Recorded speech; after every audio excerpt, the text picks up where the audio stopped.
Trump is resetting the financial system. We've heard about the great financial reset, but I don't think this is what they wanted or this is what they expected. Remember, Trump left the last presidency saying that Bitcoin and cryptocurrencies used for nefarious activities. And during that time, Larry Fink from BlackRock said the exact same thing. And there's things that happened that we're not privy to from Trump leaving presidency to 2023 when Larry Fink flipped and said Bitcoin is now a flight to quality. And also, Trump admitted he was buying crypto at least 3 years ago, which would have been 2023. So something that we're not privy to happened behind the scenes. And then Trump comes back running as the crypto capital of the world and the Bitcoin president. Promises made, promises kept. So in today's video, I'm going to take you a little bit deeper. This is going to be a longer video. There's going to be multiple videos that I'm going to play, but I want to help you stay stoic and stay calm. And I want you to start learning to say this. Why am I invested in something, not what to invest in? I want you to get out of the get rich quick mindset, get wealthy for sure by understanding how the banks actually work. Number one, how the banking system is radically transforming. And number three, how to position yourself to make sure your family is on the right side of this. Because yes, the great financial reset is here, but I don't think this is what they expected. Trump is about to flip it upside down. So let's jump right in. The first thing that we're going to watch, and if you're new to my channel on the back end of every video, I share with you exactly what I'm going to do. Okay. Once you watch this video, I want you to pause and I want you to go to Tucker Carlson's YouTube, and you need to spend 2 hours watching this video. It's Richard Werner exposes the evils of the Fed and the link between banking, war, and the CIA. Okay, remember, politicians take us into war to gain wealth. Business people like Trump want peace, totally different economy. And I'm going to show you how the Trump family is moving to decentralization. The exact thing we've been investing in, that exact thing we've been talking about, and how they're about to rewire the financial system. But we first have to understand how banking works. So you're going to need to hang out with me for about probably 20 to 30 minutes here. Okay. So go watch this full 2 hour video. I want to give respect to Tucker Carlson. We're going to watch 2 3-minute clips of this to help you understand how banking actually works. And I thought it's crazy that, you had for over a century this debate between these two theories, but nobody had actually done the scientific thing. So let's find out. Let's just test with the data and observation which of the So what he's saying is, how do banks actually create money? The theories is in line with the data and which is rejected by the data. Now, to do this, I needed a bank that would cooperate. And my plan was, well, I'm going to take out a bank loan, and we're going to watch inside the box, inside the bank's accounting system, how are they accounting for this and what transactions are taking place when I take out my loan. The intermediation theory says deposits get lent out. The fractional reserve theory says that the bank needs to have excess reserves at the central bank, and that's then used for the new loan. Yes. And the credit creation theory, you know what it says? It says when you get a loan, no money is transferred to you. It's transferred away from anywhere else. And you just credited new money out of nothing that is not transferred away anywhere inside or outside the bank, which seems, quite sort of extreme. Like magic. In fact, one uses, the convention is to use Latin for this. The money is created ex nihilo, out of nothing. So when it did the empirical test, the conclusion was the financial intermediation theory is rejected and the fractional reserve theory is rejected. Banks create money out of nothing. By the way, you can look it up. It's the most downloaded paper of all Elsevier publications and it's open access. So, can banks individually create money out of nothing? Any bank. Just to be clear, not just central banks. Any bank. In fact, that's the whole point. We're talking about normal banks. With central banks, it wouldn't be a surprise. But the Bank of Omaha can any bank creates money. Okay. So that's a little bit different than we've been taught fractional reserves, right? So we do know that they're lending out, they're making magic money, right? But this is wild, man. I'm a nerd. I took my time to read through this. I highly recommend that you go type it in. Can banks individually create money out of nothing? the theories of the imperial evidence. Read through the whole thing. Okay, come to your own conclusion. What we do know, this is why the central banks, this is why Christine Lagarde wants a central bank digital currency. And I'm going to show you what the Trump family is doing. I'm going to show you why the billionaires are moving into Bitcoin, because this old system is dying off. Okay. Now, remember, Trump is they're going to lower interest rates during his presidency. They're going to print a ton of money, but only if we as Americans actually use the money to create growth, it creates GDP growth. Somebody's going to catch the ball with this which is high inflation. This gentleman wrote a book around Japan in the 1980s that shares what happened to economies. Japan was cranking. Okay. I highly recommend you watch this guy's videos. It's pretty powerful. Okay. But we have to understand the mechanisms of money, because they're going to lower interest rates in a printed environment. Now we're starting to see why the Trump family is supporting decentralization, why BlackRock is the #2 holder in Bitcoin. Now, don't worry, we're going to go through quite a few videos, and we're going to start to tie this together and help you understand why I invest in deflationary assets. So it's really a public privilege that the banks have to create money. And the question is, how should that be used? Now, hopefully it's used, in favor of the people. And it can be, bank credit can be a marvelous engine of enormous economic growth, prosperity, and in fact, abundance. And that's one message I want to get across. We can have high, sustainable economic growth, which is very stable and smooth, but very high, creating a lot of wealth for the majority of us, prosperity, without inflation and without crises. This can be done, but we're not getting it. This is why? No. Why? Yeah, why? Listen. And I'll explain the mechanism. So there's 3 scenarios. When a bank creates credit, there's 3 possibilities. What has been happening since the 1980s in most industrialized countries, most Western countries, is that banks, encouraged by the regulators, by the way, the BIS in Basel, bank regulation. Yes. This is really important, guys. Listen, okay? Listen to what they're about to say. Remember, how do banks make money? Interest income. How is the economy held up? Interest income. National bank regulation, the Basel framework. They've been encouraging that the banks lend for unproductive asset purchases, for the purchase of ownership rights, mostly in real estate, but it could also be financial assets, any type of asset. Now, that doesn't contribute to national income. It doesn't contribute to GDP. And if you look at the definition of GDP, it's not in there, because, hang on, you're buying this asset, somebody else is selling it. Well, that doesn't add value. GDP is a value-added concept. Right. So it's not in there. And that's real estate's correct. not, real estate itself is not a productive asset. Exactly. Well, the transfer of the ownership in real estate, that shouldn't affect GDP. And that's why it's not in GDP. Of course, the real estate agent business is a business, and that is part of GDP, but that's just a fraction. When we talk about the actual full transaction exactly, that's much larger, and that's not in GDP.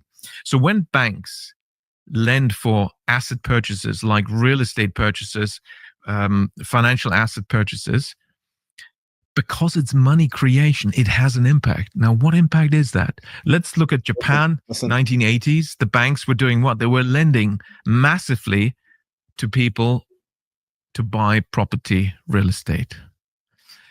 If they were just financial intermediaries, it wouldn't be a big deal, but it's money creation. So actually, the banks are creating a lot of money, and they're pumping it into the real estate market. And now you don't have to have studied economics to tell me what's going to happen with real estate prices.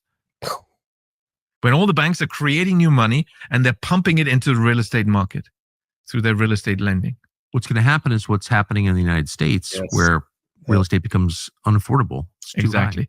It's not rocket science. Real estate prices are pushed up. This is true for all assets. So when banks lend a lot for financial assets, the prices, the values of these financial assets will be pushed up. But it's a Ponzi scheme, because it works only as long as the banks continue to create more credit for others to join the game and buy these assets. And the moment the music stops, the banks don't increase credit for asset purchases, then asset prices won't rise anymore. Because with this, when I discovered this, I found the causal factor behind the land price rises. And I tested it, and it's true. It's the real estate lending explains the real estate price movement very nicely. And that's, of course, that has many consequences. So here's why the Trump family, BlackRock, are moving into the new digital real estate, Bitcoin, XRP, Solana. Okay. Trump pledges to prevent U.S. bank digital currency. He is dismantling the central bank system. He is working to put us in control. If you pay attention and you understand what's happening, you're going to be on the right side of this. Listen. I also remain fully committed to my pledge never to allow the creation of a central bank digital currency in America. It won't happen. My first.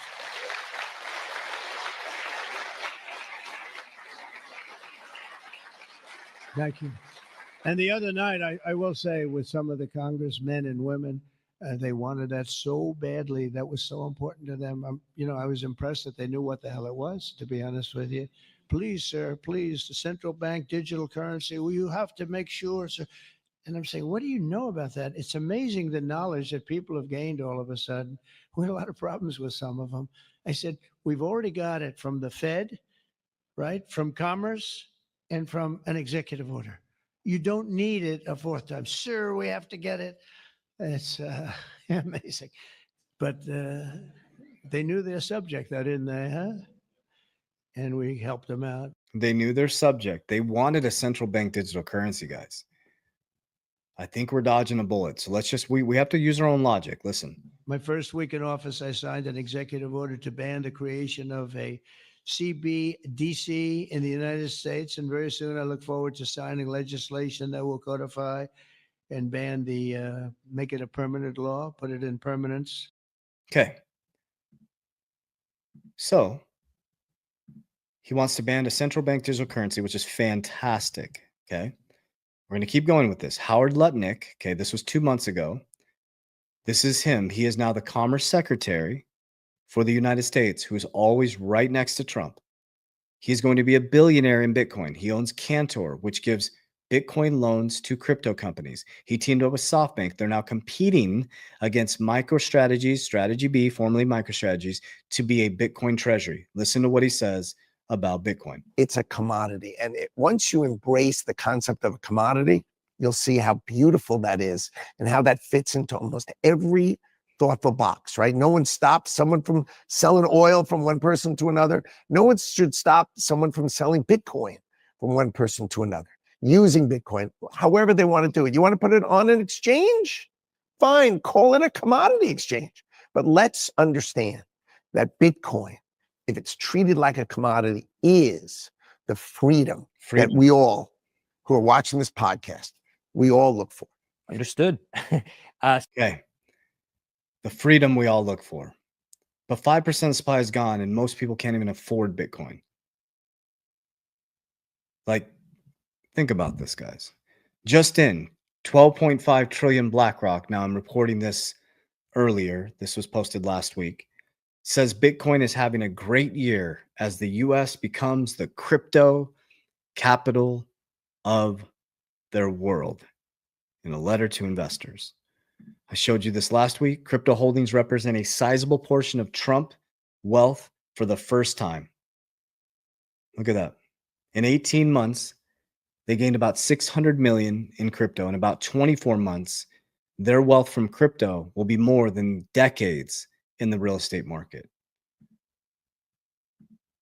Let's listen to Eric Trump talk about modernizing the financial system. They're literally dismantling the central bank.